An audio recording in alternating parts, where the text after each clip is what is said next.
Simone, infelizmente, não vou poder participar do Voz Ativa de hoje. Fiquei ilhado em São Paulo, como milhões de pessoas em todo o Brasil, por conta da falta do combustível, por causa da paralisação dos caminhoneiros. Os voos, muitos foram cancelados, falta de táxi, falta de coletivos, enfim.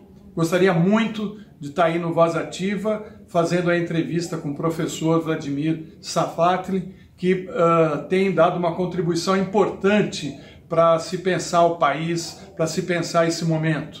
Aliás, eu acho que é muito necessário a gente discutir a questão da política no Brasil, dessa instabilidade econômica e política, né? Eu costumo dizer que o Brasil vive na era das incertezas. A gente nunca sabe o que vai acontecer, não é daqui 10, 20 anos, é o que vai acontecer amanhã, se nós vamos ter outra crise, quem vai cair, quem vai ser preso. Enfim, nesse clima nós vamos ter uma eleição.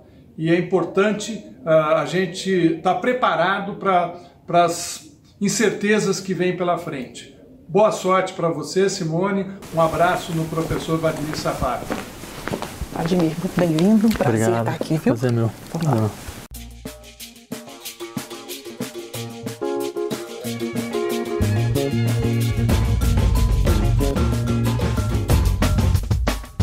A gente quer ter voz ativa no nosso destino mandar.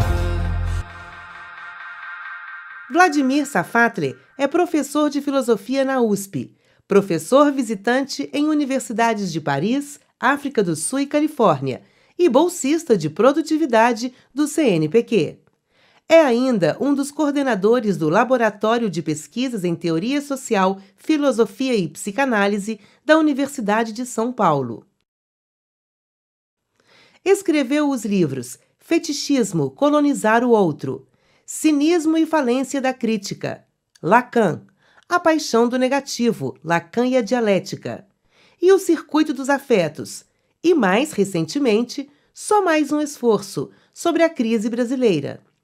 Participou das seguintes coletâneas: Mutações, A Condição Humana, Mutações, A Experiência do Pensamento, Mutações, Elogio à Preguiça, Mutações, O Futuro Não É Mais o que Era, e Mutações, Fontes Passionais da Violência e Mutações entre Dois Mundos.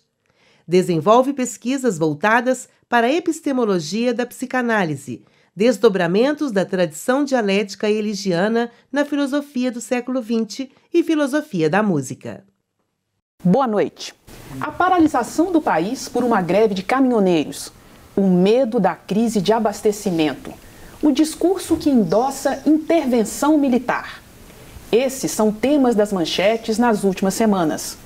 Um movimento descolado de uma construção histórica? Não haveria semelhança entre a atual narrativa com fatos históricos recentes, ou não tão recentes, ocorridos no Brasil e fora dele? E por falar em narrativas, percebe-se uma disputa entre setores progressistas e autoritários na apropriação da greve para a construção de novas agendas. Considerando a proximidade das eleições, a construção de agendas é também acompanhada de emergência de nomes. E os nomes buscam a coautoria de todas as manifestações que conseguem reunir a população em torno de uma proposta de mudança. O risco dessa emergência, no furor e no pânico, é a desestabilização dos campos políticos e a retomada de atores adormecidos por manifestações, também populares, de outrora. No programa de hoje, buscamos um resgate histórico, acompanhado de uma análise do contemporâneo. Vamos mergulhar nas possibilidades que os ventos de 2018, novos ou velhos, guardam para os próximos meses. Uma nova república ou um novo sistema político? A desconfiança nas instituições e o desconhecimento da história do país têm gerado insatisfações face aos modelos tradicionais de governo, organizações políticas, representatividade e atuações burocráticas. Para falar da possibilidade democrática no Brasil de 2018, a voz ativa de hoje é de Vladimir Safatli. Compõe nossa bancada Regina Helena Alves da Silva, historiadora e professora da UFMG. Alice Maciel, jornalista da Agência Pública. Roberto Andrés, urbanista, professor da UFMG e editor da revista Pisiagrama. E os jornalistas Joana Tavares, do Brasil de Fato, Breiler Pires, do El País Brasil. Sejam todos muito bem-vindos. Vladimir, a gente vai começar o programa com uma matéria que nós fizemos para relembrar 3 momentos históricos do país. 68, 2013 e agora 2018. Vamos ver? Então, o que aconteceu em 1968? Depois de um ano cheio de reivindicações, do crescimento do movimento estudantil e sindical na Europa, da atuação luxuosa dos hippies norte-americanos que pediam o fim da Guerra do Vietnã e as liberdades individuais, por aqui, em Terra Brasilis, recebemos em dezembro daquele ano a paulada mais forte do regime militar, o Ato Institucional número 5. Dali em diante, como brincava o cartunista Milor Fernandes, o livre pensar é só pensar. Não sem haver a mobilização estudantil e de parcela da sociedade, por meio de rosas ou armas, contra os mais graves abusos cometidos no país até aquele momento. 45 anos depois, em 2013, as ruas brasileiras voltam a ser palco de manifestações.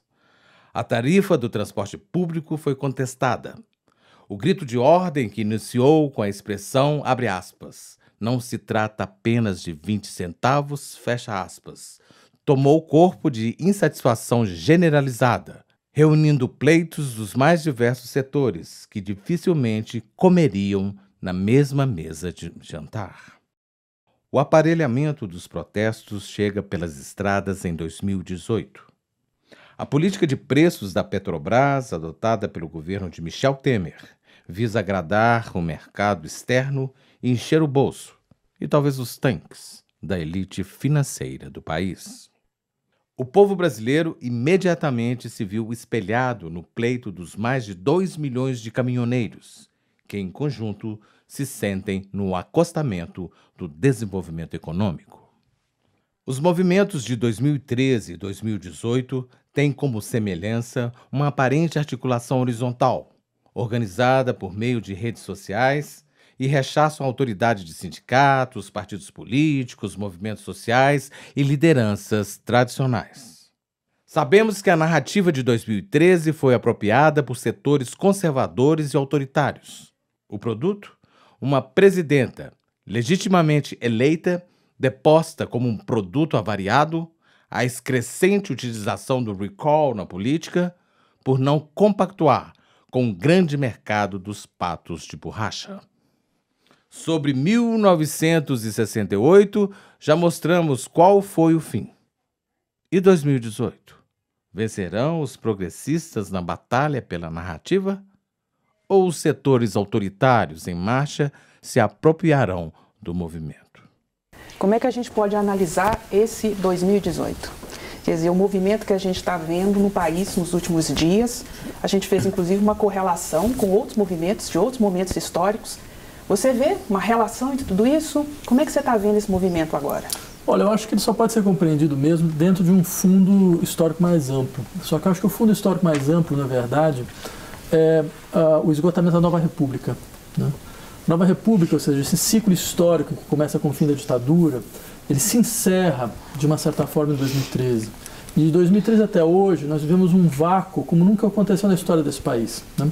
Porque é sempre bom lembrar que quando havia um ciclo histórico terminando na história brasileira, sempre havia um outro que já estava em gestação, que acabava ganhando a sua hegemonia, né?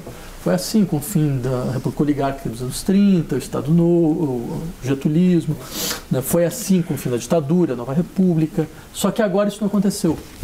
Então a Nova República se decompôs, os seus pactos, os seus acordos se decompuseram, boa parte dos seus atores também se decompuseram e não havia ninguém, de uma certa forma, a ordenar um pouco o horizonte, os vetores da história brasileira. Não havia ninguém, não só no sentido de pessoas, mas também não havia atores políticos constituídos no sentido forte do termo, né? Então você vai ter essas manifestações, como 2013 e 2018, que são manifestações espontâneas, né? Quer dizer, 2018, essa greve de caminhoneiros ela foi muito clara, ou seja, ela começa mesmo como uma greve a partir de setores muito horizontais, muito fragmentados, né, dessa classe de trabalhadores. Depois aparecem os empresários, e mesmo quando os empresários saem, quer dizer, a greve não para, né? Então é importante também lembrar que esse é um elemento mais ou menos comum daqui para frente. Você tem essas manifestações mais ou menos espontâneas que elas abrem espaço para toda forma de interpretação possível, porque o Brasil ele é um país profundamente dividido, um país ideologicamente dividido, né? Isso ficou muito claro desde 2014, desde a última eleição para presidente que nós tivemos, né? O Brasil dividiu em dois, certo? Então o que acontece é que todas as manifestações de rua elas vão ter essa caracterização, elas vão ser um espaço de embate, de uma certa forma, de embate aberto a respeito de duas visões muito antagônicas de país. Você falou numa entrevista recente que a gente vive um clima no país que é de guerra civil. Isso, com os últimos acontecimentos, isso endossa ainda mais essa ideia? Veja, a guerra civil, na verdade, é a prática de governo, né? Quer dizer, não estou dizendo guerra civil no sentido assim, de um tipo de impasse, de embate no interior da sociedade civil. Não, é um governo que aumentou a violência estatal em graus até então inimagináveis, certo? Quer dizer, a violência estatal brasileira já sempre foi muito alta, né? Você tem um país que tem uma polícia militar, que já é uma aberração, já é uma excrescência. Quer dizer, são raros os países que têm polícias militares, e mais raros ainda países que têm polícias militares como o Brasil tem. Ou seja, normalmente a polícia militar é a polícia que ela policia quartéis e fronteiras, né? Quer dizer, o Brasil tem um policiamento urbano feito por uma polícia militar, que é um resquício da ditadura militar. Você tem toda a estrutura de segurança nacional da Constituição de 88, que é praticamente a cópia da Constituição de 1966, a Constituição autoritária de 66.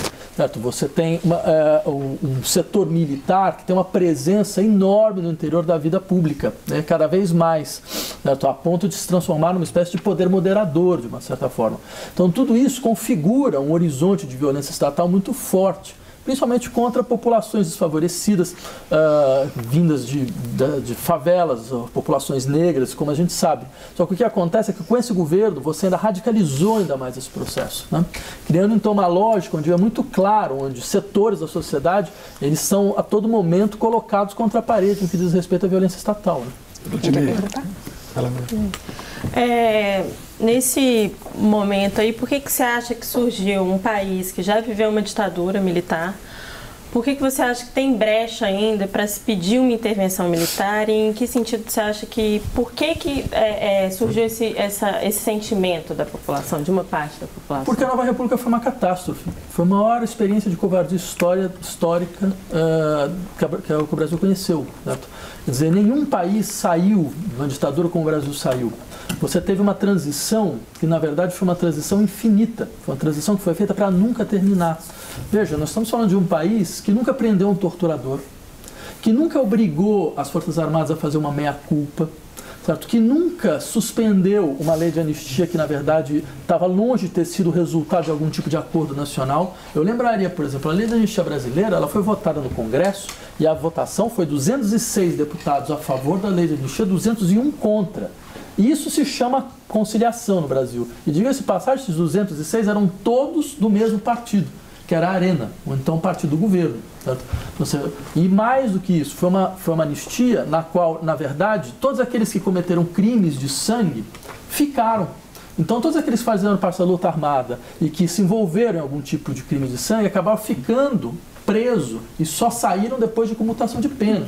Agora, aqueles funcionários do Estado que fizeram terrorismo de Estado, assassinato, estupro, ocultação de cadáveres, todos eles foram perdoados. Então, você percebe, dentro de um horizonte como esse, é claro que nós tínhamos uma democracia completamente fragilizada. O que para mim é impressionante é como nós acreditamos durante tanto tempo que a democracia brasileira era sólida. Agora, Vladimir, você acha que é possível uma intervenção militar no país? Sim, isso é um dos cenários possíveis. Sim, com certeza. Isso é completamente colocado na mesa. Eu diria que há dois modelos, na verdade, né? Porque uma coisa é certa, o poder militar veio para não ir embora. né? Quer dizer, ele vai ficar. A única questão é como ele vai ficar. Quer dizer, ele pode ficar a partir de um golpe direto, né? Ou ele pode ficar como uma espécie de poder moderador num Estado tutelado. É uma espécie de Turquia soft, entendeu? Quer dizer, a Turquia antes do Erdogan, onde você tinha os militares que definiam os limites da política, né? E você tinha a pantomima política, que era mais ou menos uma farsa organizada, né? Então, acho que essa é uma tendência muito forte da sociedade brasileira.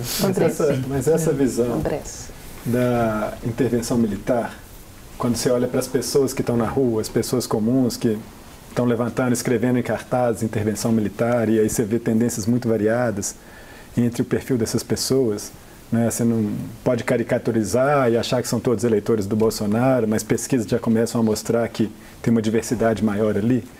Isso não é talvez um grito de desespero, algo que é um significante vazio ali, essa intervenção militar, que a pessoa não está entendendo completamente o que aquilo significa nesse contexto, mas expressando uma insatisfação com esse momento e com o sistema político? Não leria dessa forma. Eu acho que a intervenção militar nunca é um significante vazio. E não acredito que as pessoas não tenham consciência do que isso significa.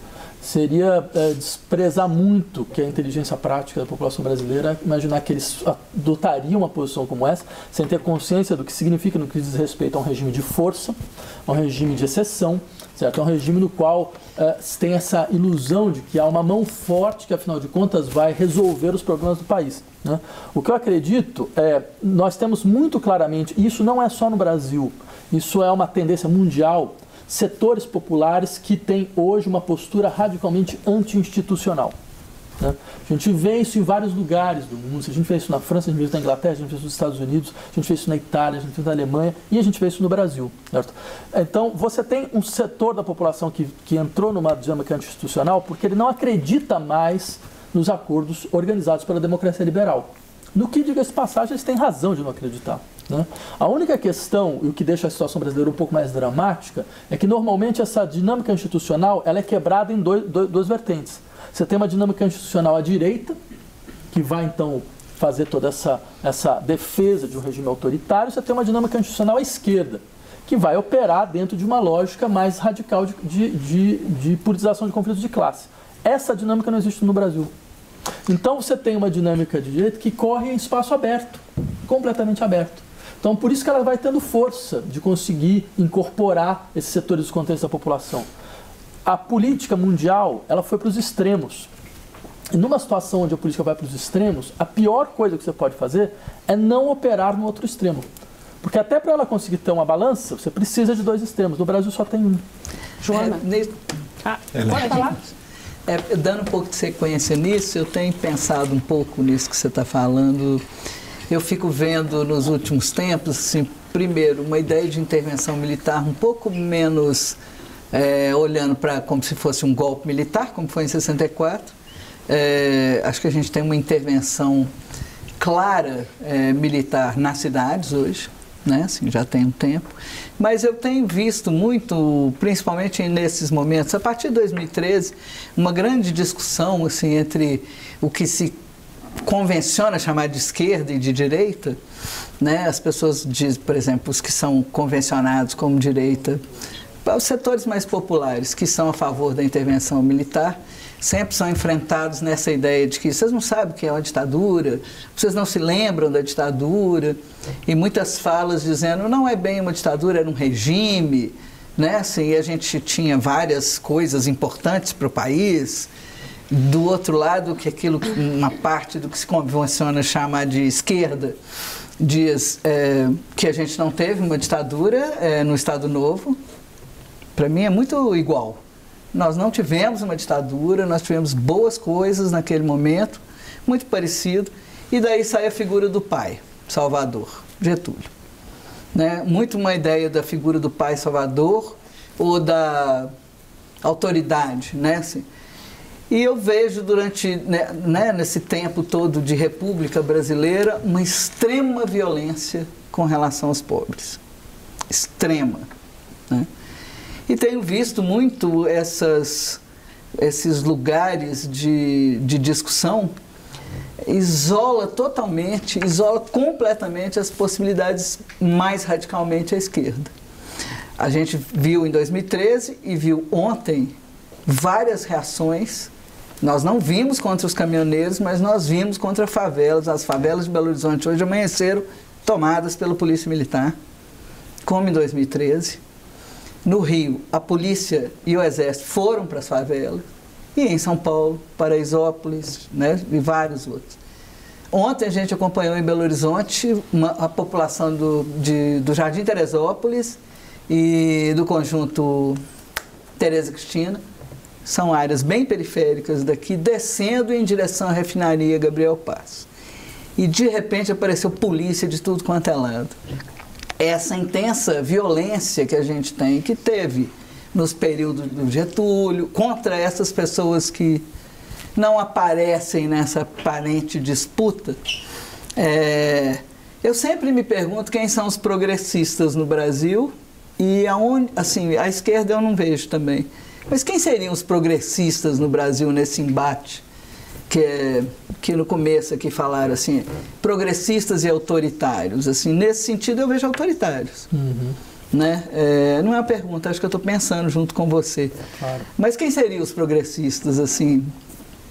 Olha, eu acho que uma maneira de tentar equalizar um pouco as questões que você está levantando é dizer, bem, existe um diagnóstico social no que diz respeito à sociedade brasileira que é partilhado por alguns setores importantes da população, que vai insistir, bem, a estrutura fundamental dos problemas da decomposição que o Brasil passa em várias situações vem do fato de que nós não conseguimos criar uma sociedade que fosse minimamente igualitária. Nossos níveis de desigualdade são brutais e são insuportáveis, né? São níveis que destroem qualquer possibilidade de coesão social mínima.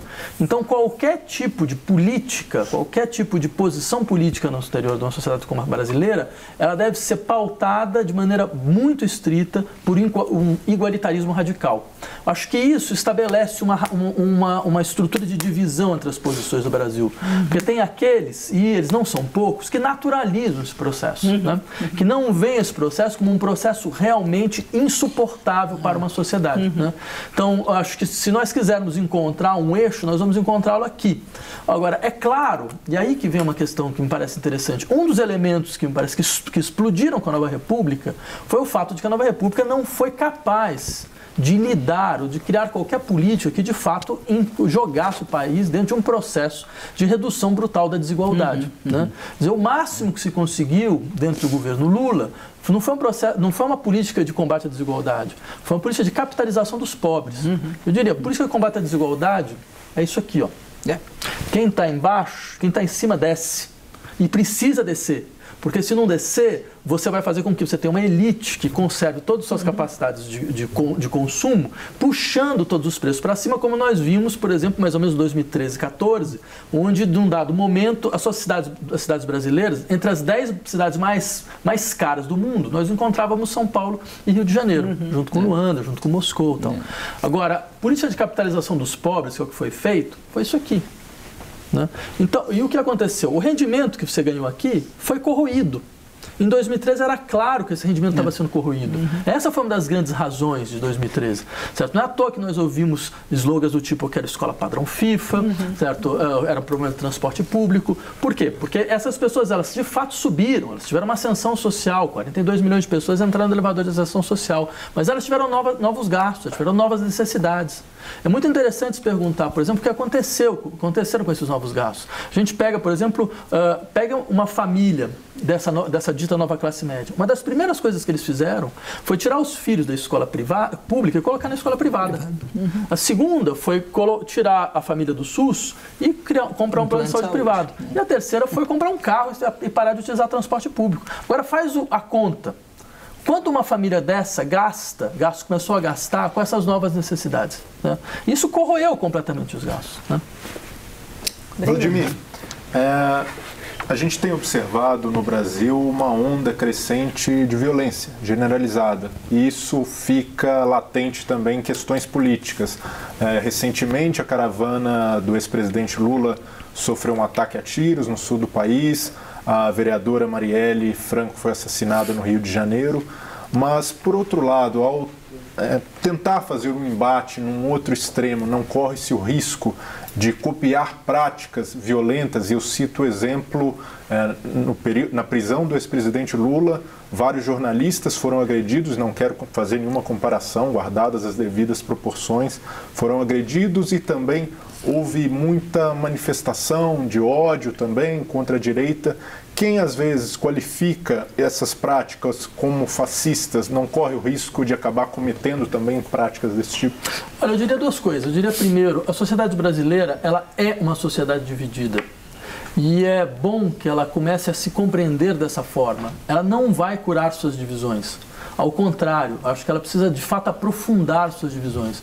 Porque é muito importante ficar claro que nós não temos as mesmas visões a respeito do que é o país, ou do que o país deve ser. Certo? Nós temos visões radicalmente antagônicas, que expressam inclusive formas de vida radicalmente antagônicas. O problema do Brasil não é a divisão, nunca foi. O problema do Brasil é a dificuldade de saber lidar com as divisões. Certo? É a dificuldade de saber lidar com o antagonismo. Nós temos estruturas radicalmente antagônicas e visões políticas radicalmente antagônicas. Agora, a questão que eu acho que você levanta é que, mas não corre-se o risco do acirramento dessas divisões, é abrir espaço à violência direta? Né? Eu diria o seguinte, antes de qualquer coisa, o que nós vemos de maneira muito clara é uma violência que vem, primeiro, do Estado, e segundo, uma violência que é autorizada pelo Estado. Certo? Quer dizer, se o Estado tivesse, de fato, uma postura de ser um inibidor de violência, todos esses casos que você descreveu de maneira muito precisa, certo? Eles seriam coibidos, mas eles não são coibidos, né? Em hipótese alguma, eles continuam. Ninguém foi julgado, ninguém foi condenado porque atirou na caravana do Lula, e o caso da Marielle vai, como eu escrevi, bem, vocês podem ficar sentados esperando para ver alguma coisa acontecer nos próximos 15 anos. Certo? Então, nesse sentido, quer dizer, você tem um Estado que, na verdade, ele alimenta a violência. Ele alimenta, e mais do que isso, para ele é importante que a sociedade entre em violência direta, porque assim a sociedade esquece que o problema maior é o Estado. Né? O problema maior é a legitimidade do Estado. Certo? Então, nesse sentido, eu acho que, mais do que temer a violência direta, a gente tem que saber transpor esse processo para uma violência política. Né? Existe uma coisa que chama violência política, que não é a eliminação, é a tentativa de eliminação do outro, mas é a posição radical de posturas radicalmente antagônicas. E não é possível que a sociedade brasileira não saiba lidar com isso. Vladimir, a gente vai interromper um pouquinho, só porque chegou o final do bloco, tá? O Voz Ativa vai fazer um pequeno intervalo e nós voltamos já conversando com o Vladimir Safatli.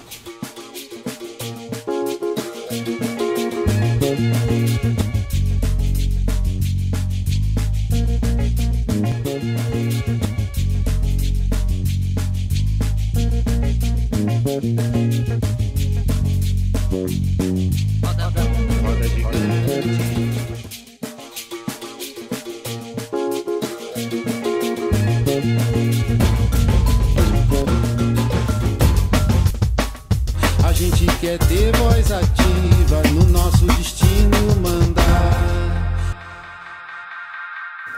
Voltamos com o professor de filosofia Vladimir Safatli falando sobre a possibilidade democrática do Brasil em 2018.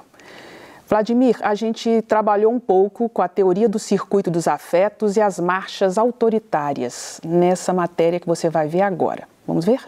A esquerda teme dizer seu nome em voz alta? Vemos na atualidade uma dificuldade na definição dos campos políticos. No entanto, é relevante que as forças progressistas deixem de lado a apatia e o saudosismo e voltem à disputa. O retorno das lutas emancipatórias ao campo de debate é relevante para frear riscos iminentes de crescimento dos discursos autoritários e sectários. Como já foi dito e redito aqui e em outros meios, convivemos com resquícios fortes da ditadura em todos os setores da sociedade. Em vários aspectos, a linha divisória já foi, inclusive, ultrapassada. E você, meu jovem, que tanto quer contribuir e se ver representado? O que fazer para acessar os instrumentos implicados nas transformações sociais? A formação de um circuito de afetos progressivos pode ser o caminho para a construção de uma sociedade solidária, tanto em aspectos de reconhecimento como de redistribuição. Sabemos que vivemos um período em que as placas tectônicas que estão sob os pés do mundo político se movem com rapidez. Neste momento, há quem evoque o fim da nova república, acompanhado pela radicalização da brutalidade das relações de classe. Todos os pactos se mostram inviáveis, desde as coalizões governantes até mesmo as de oposição não conseguem mais adesão do povo brasileiro. O perigo pode morar ao lado. E daqui falamos do mais regressivo dos afetos, o medo. O que significa uma política feita a partir de afetos? Que afetos seriam necessários para recuperar a força da política entre os jovens? Podemos superar o mais regressivo dos afetos, o medo. O medo sempre foi uma forma muito eficiente de controle social, né, Vladimir? Com certeza. Como é que a gente discute tudo isso nesse momento? Olha, talvez uma maneira de discutir isso é da seguinte forma. Política, ela nunca foi uma questão de diálogo, né? Ela nunca foi, ela não é e ela nunca será, né? E não se trata de um problema de diálogo em política, não existe uma falta de diálogo, certo? Por uma razão muito simples, porque existe uma espécie de iluminismo pueril numa colocação como essa, porque tudo se passa como se o outro, na verdade, ele não pensa como eu, porque eu não expliquei direito para ele, entendeu? Ele não entendeu bem, na verdade, quais são as verdadeiras pressuposições, os verdadeiros pressupostos, ele não sabe muito bem a história, todo esse tipo de coisa. Ou seja, percebe-se muito claramente como tudo se passa como se nós tivéssemos uma gramática em comum que nos permitisse, então, achar o melhor argumento. Só que a questão fundamental da política é exatamente essa. Talvez não exista uma gramática comum de conflitos sociais. Certo? Talvez não exista uma espécie de linguagem comum que nos permita, entre outras coisas, encontrar qual é o melhor argumento. Por uma razão, eu insistiria muito nesse aspecto. Por exemplo, digamos que nós lutemos pela liberdade enquanto valor. Se a gente começar a discutir aqui, a gente vai ver rapidamente que nós temos visões radicalmente antagônicas do que liberdade significa. Percebe? Então, nesse sentido, quer dizer, nós não temos uma adequação semântica, né, a respeito dos valores, de fato, pelos quais nós estamos lutando. Mas isso é um elemento constitutivo da política. Por quê? Porque nós entramos no campo político mobilizados por certas adesões a formas de vida que são muito diferentes. Essas adesões, elas são adesões afetivas, elas se constituem a partir de afetos. Só que os afetos não são irracionais. Não é essa coisa, o diálogo é racional, o afeto é irracional. Há uma racionalidade interna dos afetos. Os afetos têm memória, né? Eles têm um horizonte de ação pressuposto, eles têm um cálculo de meios e fins, certo? Nesse sentido, eu diria que o que pode acontecer em política nunca é um diálogo. O máximo que você pode fazer é desconstituir afetos. Você pode destituir afetos, né? E quando vocês levantaram a questão do medo, eu insistiria, é muito evidente como o medo é um afeto político central. Eu poderia dar milhões de exemplos, mas um só que eu acho que me parece bastante ilustrativo. Há uns 5, 6 anos atrás, na Inglaterra, um sujeito que era portador de transtornos, claramente portador de transtornos esquizofrênicos, sai na rua com um machadinho na mão, gritando Allah Akbar. Allah Akbar, ou seja, Deus, Allah seja louvado. E acaba matando um policial. Horas depois, o finado primeiro-ministro britânico, David Cameron, né, aparece no parlamento, praticamente aos prantos, dizendo eles nunca vencerão. Você pode me perguntar, mas eles quem? A esquizofrenia? Sei lá, você tem um plano, você vai apresentar um plano de combate à esquizofrenia, alguma coisa assim? Você percebe? Existia uma inadequação completa entre ação e reação. Porque a questão não era dar uma boa resposta, a reagir de maneira adequada. A questão era aproveitar esses elementos para alimentar uma relação de coesão social baseada no medo. Baseada na ideia de que o Estado te garante a segurança, o Estado te garante, em última instância, a proteção. Mas, nesse caso, é claro, o Estado tem que fazer o papel do bombeiro e do piromaníaco ao mesmo tempo. Ele tem que chegar e falar, tudo bem, eu garanto a proteção, mas lembra, se eu não estiver aqui, a insegurança reina. Então ele vai ter que alimentar continuamente o medo, como um elemento fundamental de paralisia da sociedade e de coesão social ao mesmo tempo. Você falou em liberdade, segurança, medo. Eu estou me lembrando de algumas ideias do Zygmunt Bauman, que ele fala que liberdade e segurança são duas condições essenciais do ser humano, mas que em tempo nenhum essas duas coisas, a gente consegue ter essas duas coisas na mesma proporção. Em alguns momentos a sociedade abre mão de segurança para ter mais liberdade, e em outros momentos ela abre mão de liberdade para ter mais segurança. E ele dizia que exatamente nesse momento nós estamos no momento de abrir mão de liberdade para ter mais segurança. Você falou a respeito disso, essa questão da segurança, a questão do Estado, é uma questão que vai estar muito colocada, inclusive, no resultado das eleições agora, esse ano. Pois é, mas eu não trabalharia com essa dicotomia, não. Eu diria, a verdadeira segurança é aquela produzida pela liberdade. O resto são questões completamente reativas. Só há segurança, de fato, quando há uma liberdade efetiva. Você acha que as duas coisas, então, têm que caminhar juntas? Não, elas são as mesmas. Elas são as mesmas. Certo? A liberdade é o que te dá segurança, né? Porque ela te dá a capacidade, a força de poder agir. Essa é a única segurança possível. Essa segurança que você pede para um outro, você olha para o outro e fala, olha, me assegure, né? Me assegure porque as relações são completamente brutalizadas. É claro que isso não é segurança nenhuma, né? Isso nunca foi segurança. Isso é simplesmente uma dinâmica de retroalimentação do medo como afeto social fundamental. A liberdade produz segurança, porque a liberdade é a garantia de que eu posso agir, de que uma maneira, de uma certa forma, eu tenho condições de agir. Isso é o único esteio fundamental da segurança. Ok. Joana, quer fazer a pergunta? Bom, era uma pergunta que eu estava pensando mais no bloco anterior, mas acho que se relaciona com esse assunto, que é: a sociedade brasileira é profundamente dividida, como você disse antes, e a política não é necessariamente questão de convencer que o outro lado, já que é dividida mais de um lado, né, mas não se trata de convencer os lados que o ponto de vista em que eu estou é o correto.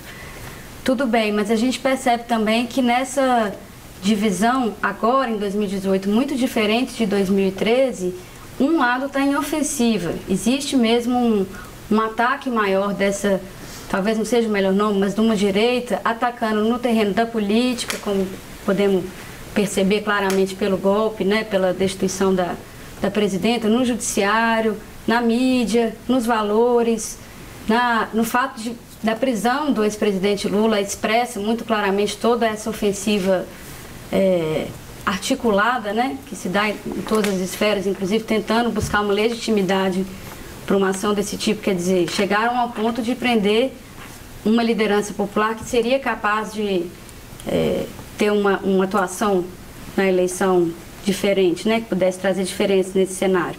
Então, minha pergunta é mais ou menos a seguinte: como que, reconhecendo que é dividida, que um dos lados está em franca ofensiva, partiu para o ataque, tudo bem que já estava no ataque, né, que a República sempre foi deste lado, mas agora está com todas as cartas na mesa. Qual é o terreno onde é possível ganhar forças? Quais são as contraofensivas possíveis de serem feitas, de fato, para ganhar? Onde que a esquerda ou esses setores progressistas, populares, deveriam ou teriam mais condições de avançar nesse terreno de... Não, eu diria duas coisas. Eu diria, bem, de fato, me parece que o que aconteceu foi, a Nova República, ela foi, como eu insisti, um sistema de pactos, né? Ou seja, basta ver como foram os governos da Nova República. Eram governos onde você misturava os atores que participaram da oposição ao regime militar e os antigos operadores da ditadura militar, né? Isso desde o início, desde o Tancredo Neves e José Sarney. Isso passa por Fernando Henrique, o grande operador do governo Fernando Henrique era Antônio Carlos Magalhães. Isso continua no governo Lula, você tem José Sarney como elemento fundamental dentro do processo de negociação do governo Lula, e por aí vai, certo? Isso permitia, ou dava um pouco a impressão de que existia alguma forma de acordo entre os atores sociais. Sim. Só que esse acordo nunca existiu. Ele era um jogo de forças.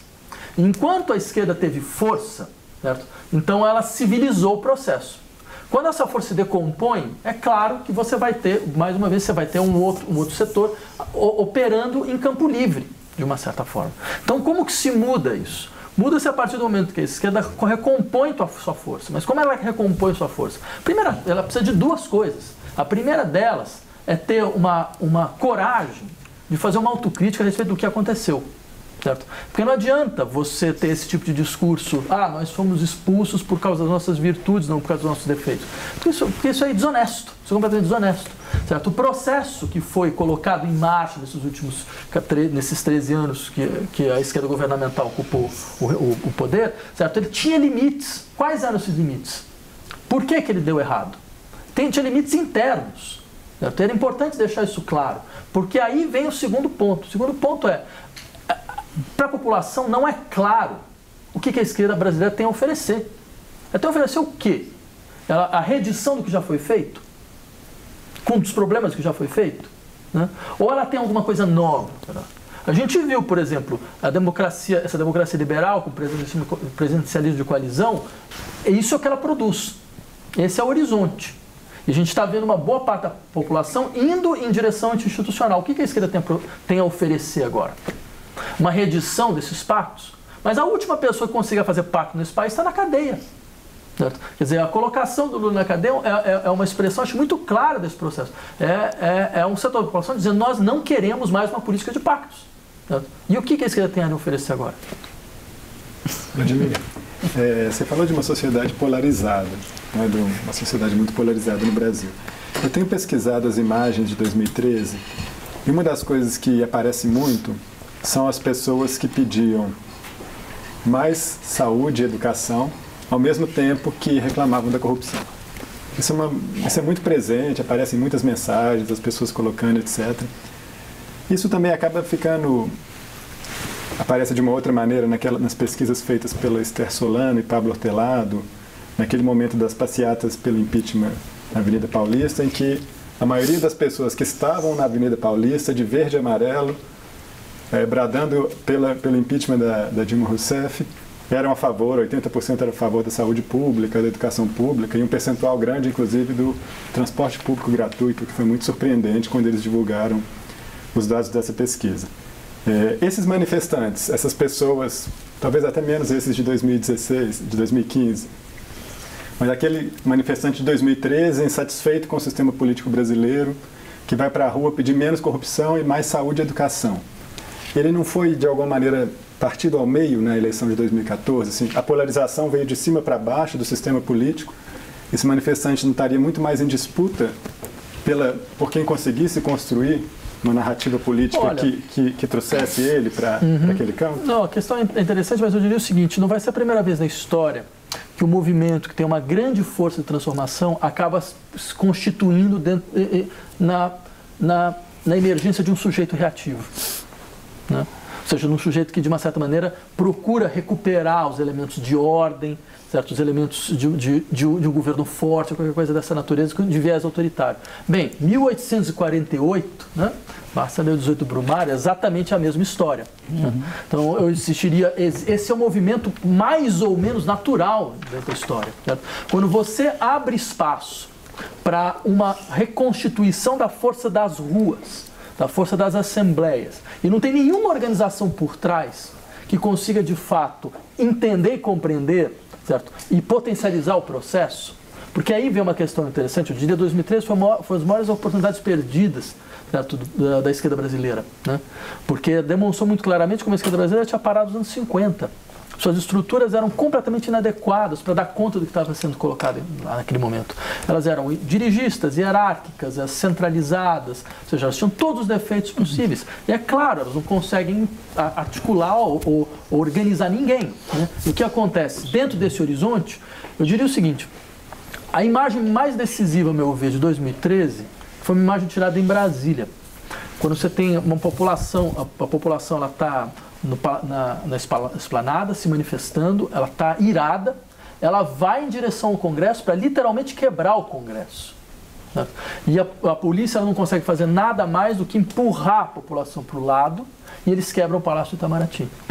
Não tem nenhum momento na história brasileira onde aconteceu uma coisa dessa natureza.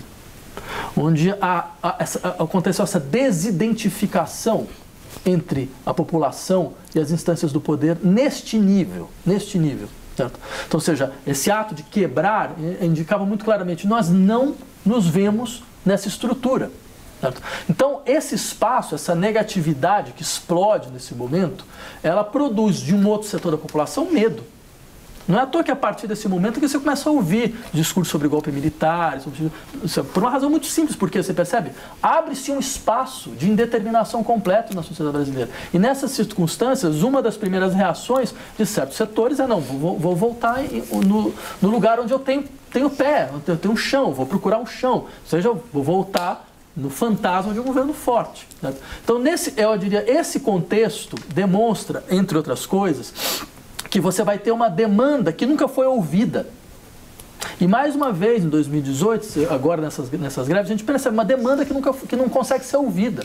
Certo? Uma demanda onde se diz, não, mas nós nos desidentificamos radicalmente dessas estruturas, nós não nos vemos mais. Só que aí você tem um setor da população que fala, não, mas se tem uma desidentificação institucional, isso só pode ser convite ao governo autoritário. Bem, esse é o problema.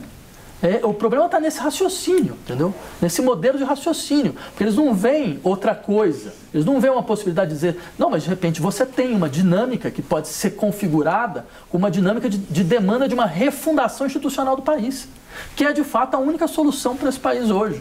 Quer dizer, a gente tem que assumir de uma vez por todas. Nossa experiência de democracia liberal deu errado. Nós fracassamos. A gente precisa de uma intervenção popular. Nós não conseguimos produzir sequer uma aparência de democracia, certo?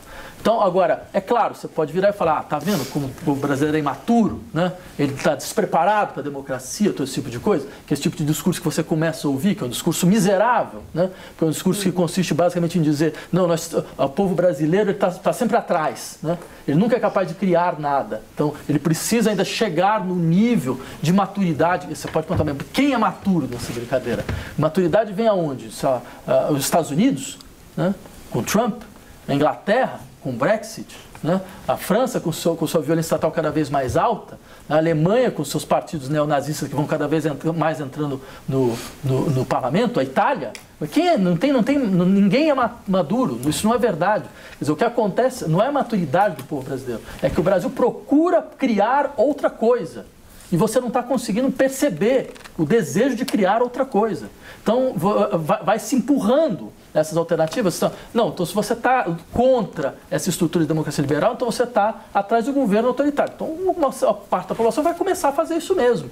Certo? Só que seria necessário agora, de fato, certo? Uma veiculação mais positiva desse lado. Quer dizer, ou seja, o Brasil está procurando criar algo que ele ainda nunca viu. E ele pode criar. Mas na sua visão, qual que é a saída aí do país nesse momento? Tamanho de instabilidade, como que você enxerga aí uma saída democrática para o país?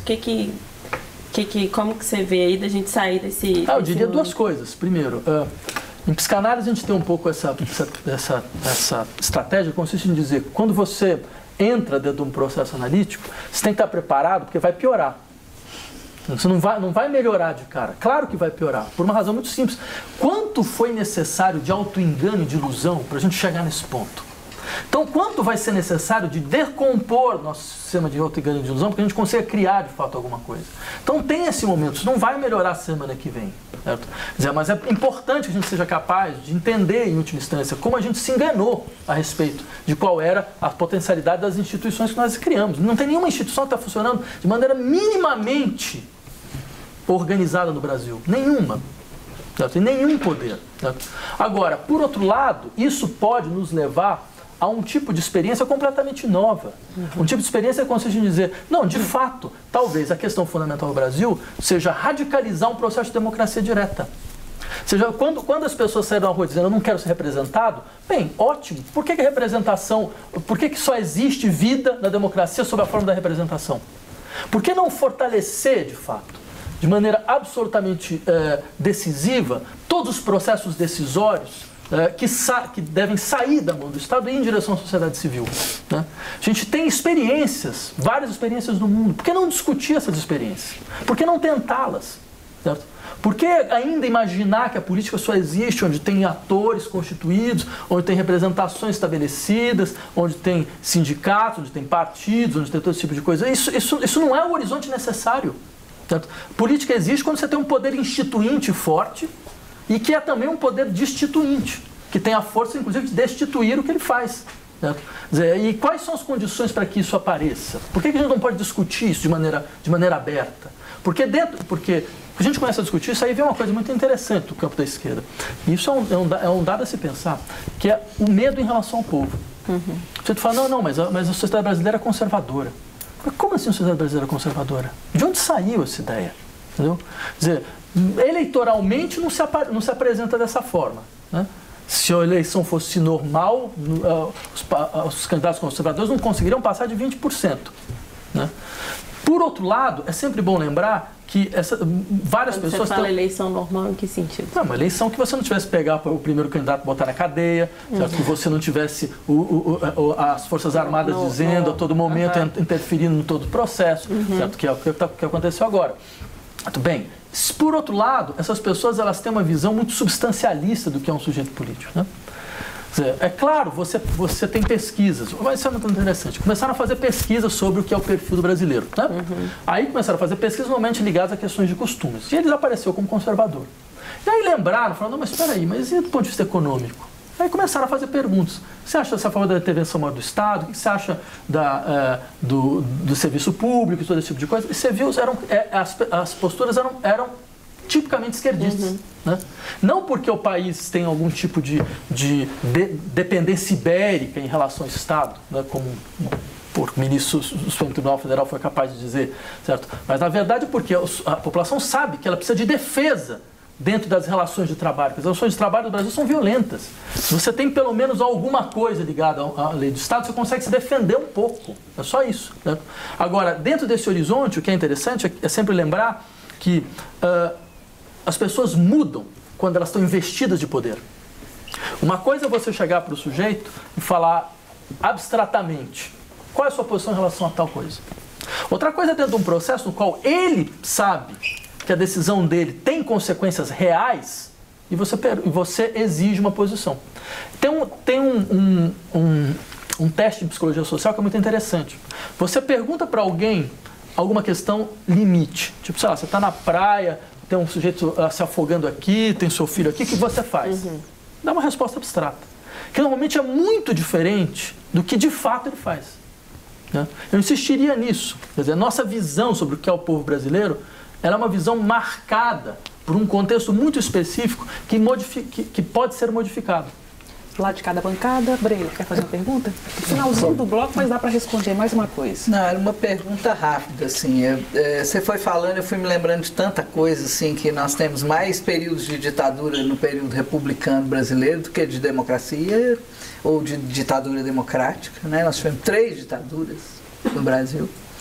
Né? Mas pensando também um pouco no que o Andrés falou, assim, é engraçado porque 2013, para mim, a imagem que tem é luta por transporte e habitação, que é a luta mais histórica desse país. Né? E isso vai sumindo. Né? Em 2015, a gente fez várias pesquisas também nas mesmas manifestações. Deu. Muita gente apoia o aborto, muita gente apoia o casamento gay, mas tem ódio de nordestino. Então, essa coisa muito que as pessoas fazem é a ideia da diversidade que você falou, assim, as ideias de liberdade, assim, pensar o que é liberdade é muito diferente entre as pessoas, né? E aí você falou da democracia direta, eu me lembro que muitas das pessoas que resolveram demonizar todas as experiências mais populares que nós temos, esse ano, inclusive, saiu de novo assim, a escravidão, no período da escravidão houve luta dos escravos, mas isso a gente já sabe há quanto tempo, né? Mas sempre volta um pouco dessa ideia. Essa ideia de democracia direta hoje tem sido falada pelos grandes articuladores do presidencialismo de coalizão, os ideólogos dessa ideia dentro do PT. Os mesmos que vieram com os conselhos, né, as conferências, e isso tudo se burocratizou de forma absurda. A proposta deles para a democracia direta seriam sorteios randômicos. Qual que é a sua proposta? Veja, eu acho que alguns, quando falam em democracia direta, eles não estão falando de verdade. Né? De fato, você falou sobre a questão dos conselhos. Eu lembraria o seguinte, o Brasil ou pelo menos era até há pouco tempo, um dos países que tinha o maior número de conselhos do mundo. Só que eram todos conselhos consultivos. Nenhum conselho com força de veto, nenhum conselho com força de deliberação, certo? Então, nesse sentido, é claro, como você pega a aparência do processo. A gente não pode avaliar a potencialidade de uma ideia pela sua aparência, certo? Então, eu diria, democracia direta, de verdade, não é você criar um conselho consultivo. Democracia direta é você esvaziar o poder de gestão do Estado e jogar para conselhos, né? E aí eu poderia dar só um exemplo entre vários outros. Por exemplo, todos os estados e a federação têm uma política de educação. Normalmente ela é decidida por quem? Decidida por tecnocratas, que, diga-se de passagem, normalmente estão muito afastados do horizonte educacional concreto, saíram da sala de aula há muito tempo, foram fazer um curso... Se estiver em algum momento, exatamente, foram fazer consultoria, Deus sabe como e para onde. Certo? O que acontece? Essas pessoas decidem, normalmente decidem muito mal, fazem propostas que nunca conseguem ser implementadas e cujos resultados são muito ruins. Por quê? Porque um dos elementos fundamentais da democracia liberal é a desqualificação da inteligência prática das pessoas em prol da tecnocracia. Certo? Quer dizer, seria muito mais racional que essa política fosse decidida, por exemplo, por um Conselho Nacional de Professores, certo? Que composto por todos os professores do Serviço Público Brasileiro, poderão se organizar de várias formas para discutir, porque eles têm inteligência prática do processo, eles sabem o que funciona, eles sabem o que não funciona, e eles nunca são ouvidos, em condição nenhuma, em contexto algum. Muito pelo contrário, eles são tratados como se fosse um elemento irracional do processo. Então, nesse sentido, você percebe, você poderia pensar uma estrutura na qual a política educacional, por exemplo, a política de saúde, ela é decidida pelos profissionais de saúde, decidida pelos profissionais de educação. O Estado simplesmente reconhece as decisões, certo? Não, ele não decide, ele reconhece, ele é uma instância de reconhecimento, não mais uma instância de decisão. Nós poderíamos pensar várias estruturas, de fato, de radicalização da democracia direta, mas eu diria, nenhuma delas passa por alguma coisa tal como foi tentado até agora. Vladimir, a gente terminou esse bloco, nós fazemos um pequeno intervalo e voltamos já com o terceiro e último bloco do Voz Ativa.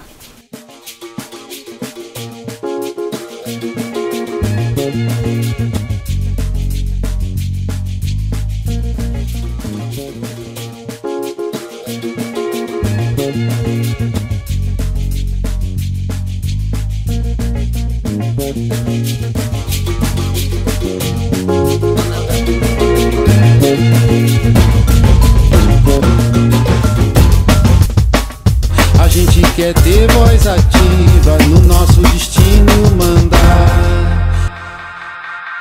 No Voz Ativa, o professor de filosofia Vladimir Safatli.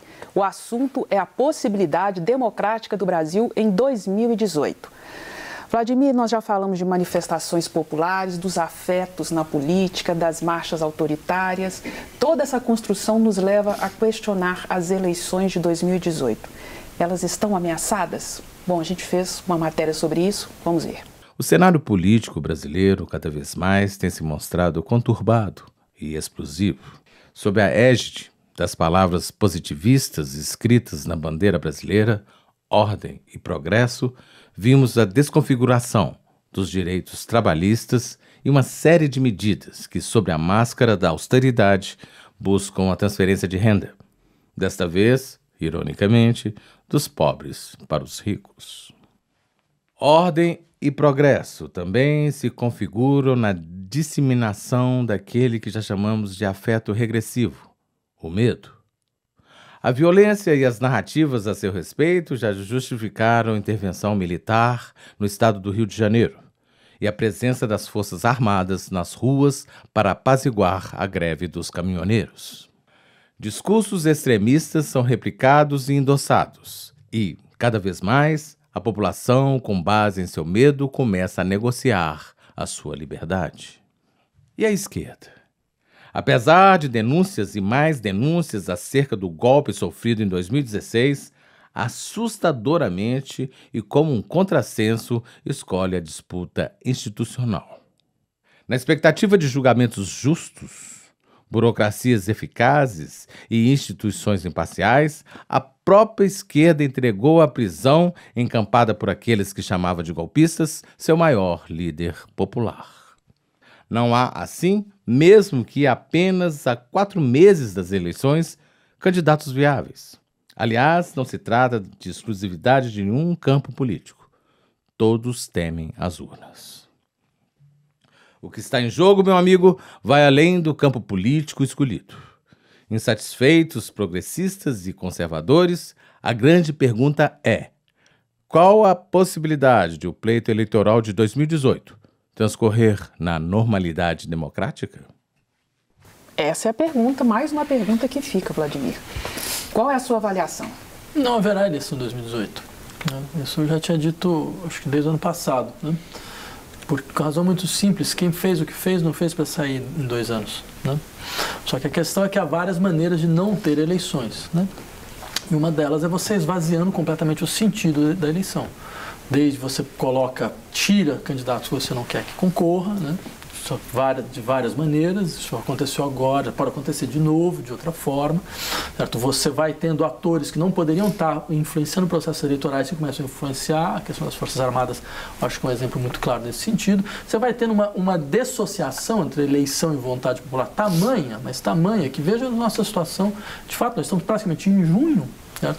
E você não tem, por exemplo, nas eleições governamentais para governo de Estado, tem várias eleições de governo de Estado onde os candidatos estão sequer decididos, onde sequer se sabe quem serão os candidatos. Isso nunca aconteceu, nunca.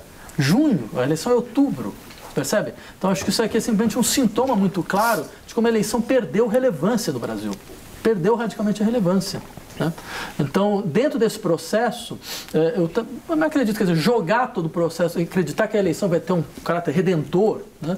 Que vai então curar as feridas do país, que vai então recolocar o Brasil em alguma normalidade, é algo da ordem do delírio. É completamente delirante. Ao contrário, ela vai aprofundar o processo.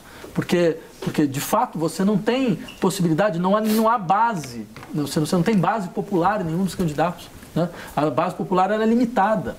Ela é muito limitada. Você tem alguém como o Bolsonaro, tem 20%, certo? Que na verdade ele está lá para não ganhar.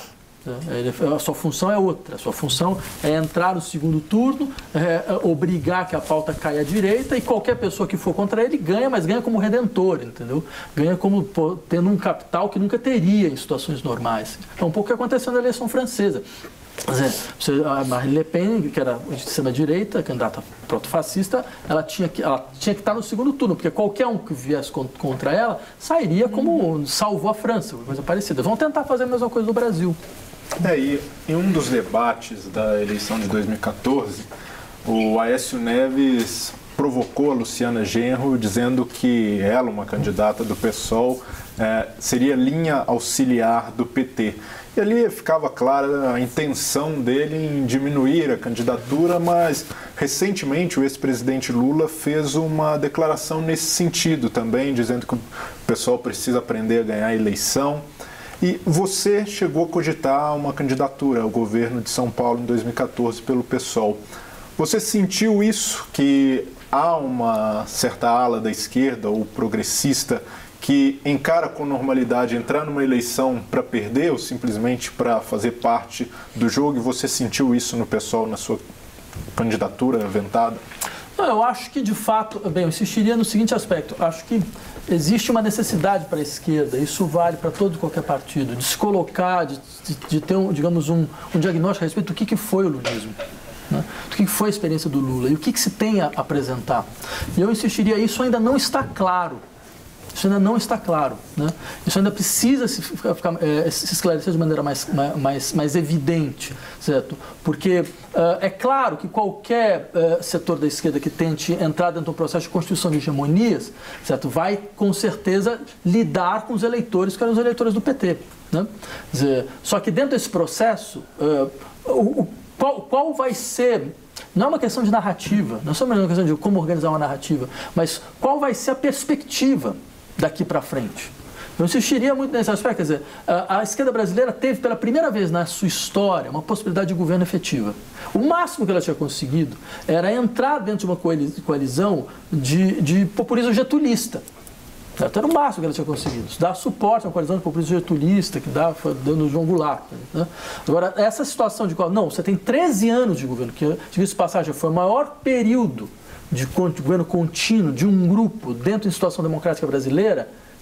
Isso foi só agora. E o resultado, diga-se de passagem, foi extremamente traumático. Extremamente traumático o resultado final. Né? Uma decomposição de boa parte das forças da esquerda por razões, volto a insistir, por razões internas ao modelo que foi tentado implementar. Razões econômicas e razões políticas. Então, dentro desse horizonte, se a esquerda não é capaz de passar a uma outra fase, passar a um outro momento e não ter medo de constituir estruturas de consolidação hegemônica, então a gente vai estar completamente perdido. Safado, em Belo Horizonte, em 2016, a vereadora mais votada foi uma mulher negra de periferia, Áurea Carolina, com um movimento de renovação política, eu participei dele. E também nesse mesmo ano, a bancada ativista fez em São Paulo um experimento de disputa eleitoral, acabou contribuindo para eleger a Sâmia Bonfim. Foi o ano em que a Marielle Franco teve uma votação expressiva, foi a 5ª mais votada no Rio. Candidaturas de mulheres, grande parte negras, Thalíria Petroni também.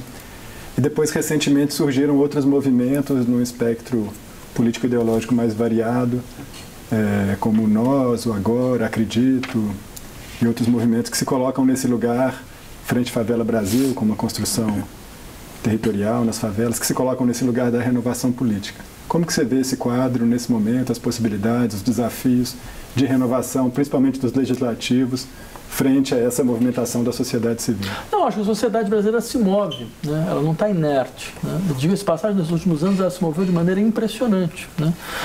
Você lembra de todos esses movimentos ativistas ligados a direitos LGBT, ligados aos movimentos feministas, movimentos negros, quer dizer, como eles ganharam força nesses últimos 2, 3 anos, como eles se moveram, como eles fizeram manifestações, como eles ocuparam ruas, como eles constituíram força de assembleia, todo esse tipo de coisa. É sempre bom lembrar também, por outro lado, você teve um país que teve manifestações contínuas no ano passado, que chegou a fazer uma greve que paralisou 30 milhões de pessoas. 30 milhões de pessoas paradas. Certo? Quer dizer, é claro que você percebe muito claramente que você tem uma sociedade em movimento, né? Em extremo movimento. Só que há uma questão. Esse movimento não consegue entrar em constelação mais. Ele não consegue constituir uma constelação e, de uma certa maneira, se incorporar em um corpo político. Né? E aí eu acho que é uma questão muito interessante, por um lado também dramática, porque isso faz com que toda essa energia ela tenda muitas vezes a acabar se dispersando, acabar se perdendo, né? Porque você perdeu essa capacidade. Acho que talvez seja, até durante um certo tempo, o PT fazia um pouco esse papel, né? Ele era o ponto de convergência do eixo central. Principalmente depois que o visualismo caiu, que o trabalhismo um pouco saiu de cena, ele acabou ficando como o eixo central, né? que o PSDB foi mostrando um pouco para que veio, né? Quer dizer, quando esse campo da esquerda brasileira foi se consolidando num ator. Então você tinha uma lógica de convergência. Só que com a debacle, né, com a quebra desse processo, quer dizer, você ficou sem constituir um outro elemento. E aí eu acho que é uma questão, isso é uma questão muito interessante, porque eu teria uma tese a respeito, né, que é mais ou menos a seguinte: o Brasil ele oscila entre 2 modelos de governo, entre a república oligárquica, o governo das oligarquias, né, e um outro modelo, que é o modelo de incorporação das massas, que no fundo é o modelo populista. Só que quando a gente fala em populismo no Brasil, é sempre uma maneira muito pejorativa, deveria ter uma leitura mais analítica sobre o fato. Né? E não é à toa, eu diria, que a foto mais importante do governo Lula é uma repetição. É ele usando o macacão da Petrobras, botando a mão no petróleo, levantando a mão no petróleo, repetindo a foto do Getúlio. Porque, de fato, esse processo de convergência se organizou sob modos populistas. Que é o quê? Que é essa forma onde você tem um campo fragmentado, você não tem um campo hegemônico, certo? Então todos convergem mais ou menos para o mesmo ponto, só que essas demandas são completamente contraditórias. Então você fica tentando balancear demandas contraditórias a todo momento. Né? Basta ver o que era, por exemplo, a coalizão do governo Dilma. Você tinha desde o PSC, do Partido Socialista Cristão, do prócer do iluminismo brasileiro, o seu Marcos Periciano, até o Partido Comunista do Brasil, que ao menos tem comunismo no nome. Né? Ou seja, mas é claro que você percebia que era impossível governar, porque você tem demandas completamente contraditórias. Mas esse é um pouco o modelo populista. Organização de hegemonias a partir de uma tentativa de construção de uma cadeia de equivalências entre demandas completamente contraditórias. Esse modelo entrou em colapso. Quer dizer, não é mais do que um governo, você percebe? Mais do que um partido. Foi um modelo que acompanha o Brasil como um fantasma. Quando o Brasil começa a incorporar as massas do processo, ele sempre incorpora dessa forma. Quer dizer, Freud costumava dizer, a história ela tem você parece que está só repetindo, só citando a história. Não, mas ela está incorporando em você, fazendo com que você haja sem sequer perceber o que você está de fato fazendo. Então, acho que dentro desse contexto fica uma questão, que é como vai se dar agora o processo de unificação. de incorporação? Como se vai se dar a emergência de corpos políticos no Brasil? Isso é uma questão em aberto. A Joana quer fazer uma pergunta? Que tem relação com isso, nessa incorporação. Uma outra novidade do período recente em que a sociedade está se movimentando é essa configuração de frentes, e aí de forças populares e não de governabilidade, né? Temos hoje 2 grandes frentes populares no Brasil, e isso é uma questão interessante porque pelo menos demarca esse tentativa de construção de uma unidade, de uma constelação de um campo político, né? Que são a Frente Brasil Popular e a Frente Povo Sem Medo. Queria pedir para que você pudesse comentar isso um pouco e também essa perspectiva colocada que a Frente Brasil Popular tem tentado construir de fazer o que chama de Congresso do Povo, que identificando essa baixa legitimidade das instituições, seria necessário ouvir o povo e constituir, então, quais são as demandas populares que existem, né? Sim, eu entendo. Eu acho assim, e a outra, qual seria, para concluir disso, abre-se também a possibilidade de discutir projetos para o país, né? E essas 2 frentes estão se dedicando a isso. Como é que você tem visto essa... Eu acho que sim, a gente percebe um processo embrionário nesse sentido, né? De reconstituição de dinâmicas de assembleia que não existiam mais, né? De reconfiguração um pouco da capacidade mesmo de proposição de campos no interior do espectro político brasileiro que estavam mais ou menos desarticulados. Quer dizer, acho que essa é um pouco, você levantou alguns exemplos, quer dizer, são esses primeiros passos no interior dessa direção. Certo? Agora, é fato que esses primeiros passos, há vários outros passos a serem tomados, e eu diria que talvez um passo que vai ser realmente decisivo vai ser quando uma espécie de sujeito político unificado emergente conseguir aparecer, né? Porque até agora nós lidamos muito com uma situação de campo fragmentado. Um campo fragmentado onde mais ou menos cada um tem o seu lugar, cada um tem o seu lugar de fala, a gente tenta um pouco ir costurando isso através disso, né? Criando algum tipo de possibilidade de frente, né? No sentido forte do termo, né? A partir de uma dimensão, de um modo de organização de demandas políticas na qual o estabelecimento identitário, né? Fala mais alto. E, de fato, eu insistiria muito nesse aspecto. Quer dizer, existe uma força desidentitária da política, existe uma força de implicação genérica na política, que ela é o que faz, de última instância, o processo de multiplicação. No século XIX, por exemplo, né, você tinha manifestações dos mineiros da Silésia, você tinha manifestações dos camponeses franceses, você tinha manifestações em todos os lados, cada um dos seus grupos. Enquanto elas foram manifestações de grupos, elas não tinham muita força. Quando elas começaram a ser vistas como a expressão de um só sujeito, né, com um nome, no caso era o proletariado, né, que em vários espaços de localidades começava a se incorporar, ela ganhou uma força multidimensional, né? E aí ela começou, de fato, a forçar uma mudança radical dentro do espectro político. Eu diria, há algo dessa natureza que nos espera. Alice? Você começou o bloco dizendo que acha que não vai ter eleição porque quem chegou ao poder não vai abrir mão agora. E aí a minha pergunta é assim, quem que está no poder do país? Porque a gente tem hoje, o presidente Temer chegou aí com o apoio do empresariado, do Congresso, que já está sendo bastante abandonado. Quem que está por trás, de uma certa forma, dessa articulação para não ter eleição, desses movimentos? É o empresário? Não, é uma bela questão, porque, de fato, vamos pensar quem organizou o processo de impeachment. Se você pensar mais ou menos em quem organizou, você vai ver que tem pelo menos 5 grupos muito diferentes, que eles não têm interesses em comum necessariamente, mas eles se articularam em um determinado momento. Quer dizer, primeiro você tinha a casta política, ou seja, que funciona mesmo como casta, né? Casta oligárquica, que se perpetuou durante toda essa, não só durante o ciclo da Nova República, mas tem suas raízes já desde a época da ditadura, e que, ao ser confrontada com os processos de corrupção, pensou na estratégia clássica, quer dizer, eu vou sacrificar quem está na frente, né, para tentar conservar um pouco todo o resto, né? E foi um pouco a lógica do impeachment, né? Segundo, você tinha setores do Poder Judiciário que entenderam que não existe mais poder legislativo no Brasil, não existe mais poder executivo no Brasil, só o Poder Judiciário consegue segurar o país, né? É um diagnóstico que mais ou menos aceito dentro de um poder que também é muito fragmentado, né? Terceiro, você tem o setor financeiro brasileiro, que é o único setor com capacidade propositiva nesse país. Porque a gente fala em empresariado, eu pergunto, quem é o empresariado brasileiro? Não existe empresário brasileiro. Não existe. Pega a Fiesp, pega o seu Paulo Scaff. Quais são as empresas do seu Paulo Scaff? Ele aluga galpão. Quer dizer, você tem uma federação de indústria de São Paulo sem indústria. Né? Porque, afinal de contas, você tem o único setor mesmo com capacidade de organização é o setor financeiro.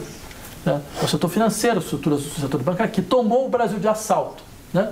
Que, na verdade, colocou o presidente. O presidente do Brasil não é o senhor Michel Temer. O presidente do Brasil é o senhor Henrique Meirelles. Foi ele que definiu completamente toda a política, certo? Inclusive tudo isso que deu, por exemplo, nesse tipo de política suicida, né, da Petrobras em relação às situações de preço, suicida em relação à economia brasileira, que produziu o que produziu. Né? As pessoas só conseguem ver planilha, não conseguem imaginar que existem demandas populares, que existe povo, que existe sofrimento popular. Então, para eles, quer dizer, eles levam um susto quando acontece um tipo de manifestação dessa natureza. Né? Então, esse era o terceiro setor. Quarto setor, você teve uma organização conservadora de setores da classe média, certo? E também de setores ligados à igreja, criando esse vínculo muito forte. Quer dizer, você tem as igrejas evangélicas ganharam força nesse processo, mas com uma posição política monolítica, né? Que talvez seja um pouco diferente da igreja católica, que era mais ou menos dividida, né, entre o setor mais progressista e o setor mais conservador. Então você ganhou força esse setor evangélico, que tem bancada própria, que tem pauta própria, que interfere em várias estruturas de decisões do Estado, né, e que articulou, entre outras coisas, todo esse processo. E você tem setores da imprensa que funcionam como um partido, né, que tem suas posições bastante claras. Né? Então, ou seja, eu diria, esses 5 grupos, eles não necessariamente andam juntos. Né? Muitas vezes eles entram em conflito entre si. Mas eles, de uma certa forma, criam um horizonte do desgoverno que nós temos. Porque a sua pergunta pode ser respondida de outra forma. Fala, quem governa? Mas não, ninguém governa. Esse é o problema do Brasil. O Brasil virou ingovernável. Não é possível mais governar o Brasil. Ele era governado a partir de um sistema de pactos que não existe mais. E agora ele tem um sistema no interior do qual, quer dizer, você vê embates contínuos de cada um desses grupos tentando estabelecer uma hegemonia. E talvez nenhum deles consiga estabelecer. E nesse momento de descrédito das instituições brasileiras, há uma onda também de demonização da política. Mas se a gente para olhar a sociedade como um todo, no momento em que uma greve dos caminhoneiros causa um verdadeiro colapso de serviços no país, a gente viu postos de gasolina aumentando o preço absurdamente do combustível, a gente viu pessoas estocando comida que não podem comer por 1, 2 meses, e a gente viu também um pouco do que a gente é como brasileiro e ao mesmo tempo vários negando, olha como o brasileiro é egoísta, olha como o brasileiro, e a gente não consegue se enxergar como uma unidade, como uma sociedade talvez homogênea. E o que a demonização da política significa nesse momento, em que o próprio brasileiro não se vê como uma instituição mais sólida? Mas eu acho que, desculpa, pode parecer estranho, mas eu acho bastante racional o que eles fizeram. Porque, na verdade, eles estão simplesmente expressando um fato que é o fato concreto da sociedade brasileira, que é cada um por si aqui. De fato, não existe sociedade no sentido forte do termo. Cada um consegue se defender da maneira como pode. Né? E alguns não conseguem se defender e fazem o que for possível para sobreviver. Quer dizer, você pode falar, mas isso que é triste, mas essa é a situação real. Talvez se fosse interessante, vamos ver, mas espera aí, então essa é a sociedade brasileira? Mas ninguém se reconhece assim, opa, eu faço parte disso daí. Tem muita gente, olha, é a política, o problema é aqui, mas não se... E nem entro na questão das pequenas corrupções, acho que isso daí vai muito além. Mas o brasileiro não se vê responsável pela classe política que a gente tem. Tem uma pichação que saiu muito nos muros no Rio de Janeiro agora, o João Moreira Salles escreveu sobre, que é "Não fui eu". E está em vários muros. Isso apareceu desde 2016 como ele escreve sobre esse lugar. Mas como pedir adesão, coesão e responsabilidade em toda uma sociedade que destrói seus cidadãos? Certo? Que faz com que os seus cidadãos eles tenham uma situação de completa vulnerabilidade e completa precariedade. Quer dizer, que eles não têm para onde correr. Quer dizer, imaginar que você pode pensar, não, mas é necessário uma espécie de estofo moral, certo? Nesse tipo de situação de crise. Não, mas desculpa, mas claro que não. O que existe, na verdade, é uma consciência muito clara que, bem, se eu não me defender, ninguém vai me defender. Certo? Quer dizer, acho que seria um bom ponto de partida sobre, afinal de contas, por que nós estamos nessa condição. Não é porque o povo brasileiro ele tem algum tipo de déficit moral, certo? Que em outras sociedades não teria. Não, mas é porque você criou uma estrutura social de tamanha vulnerabilidade, de tamanha precariedade, de tamanha brutalidade, que é racional agir dessa forma. É completamente racional. Então aí é uma questão, porque a questão, várias outras questões se derivam daí. Quer dizer, o que as pessoas falam quando elas fazem isso é: o Estado está a serviço de quem? Porque de mim não está. A serviço dos meus interesses não está, com certeza. Então, de quem o Estado brasileiro está a serviço? Então, o caso da Petrobras é fantástico nesse sentido. É realmente um caso de escola. A serviço de quem a Petrobras está? Porque é uma empresa estatal. Porque ela tem uma função. Ela tem uma função de sustentar o processo econômico brasileiro. Ela tem uma função de sustentar. Quer dizer, ela chegou numa situação na qual ela exporta petróleo bruto e tem refinaria ociosa. Que tem capacidade ociosa de produção. Para quem? Por que se fez isso? Então, dentro desse horizonte, onde, na verdade, a sociedade,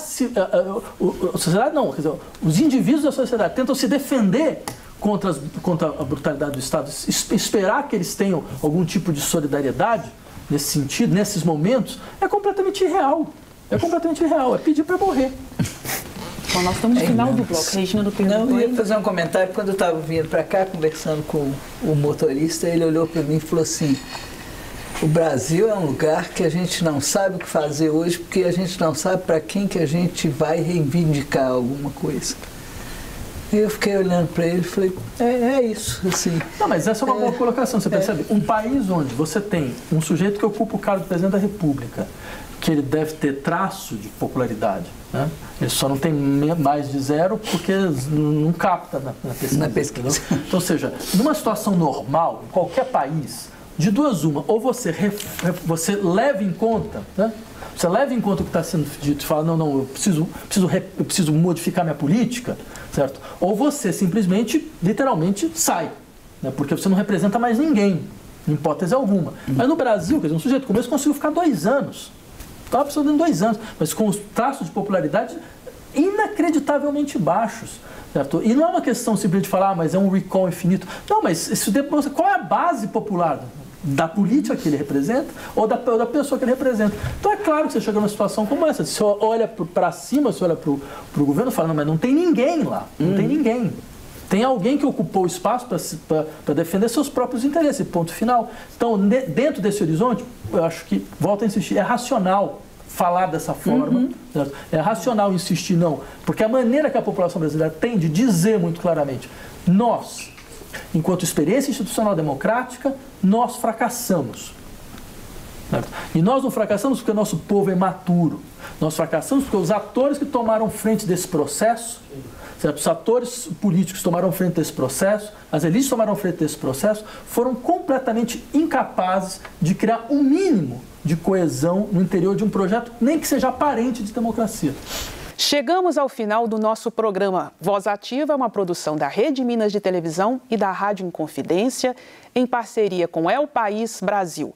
Eu agradeço ao Vladimir Safatli a presença, de toda a nossa bancada também, e a todos os que nos acompanharam pela TV e pela internet. O Voz Ativa volta na próxima semana. Voz Ativa, um programa republicano e cada vez mais democrático. Até lá!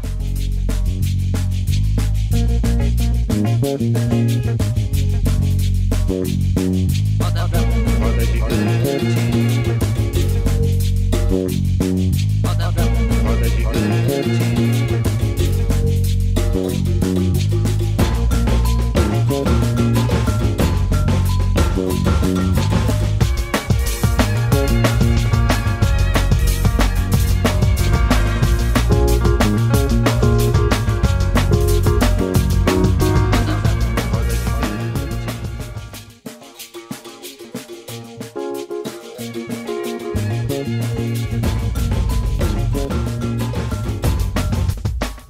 A gente quer ter voz ativa no nosso destino mandar.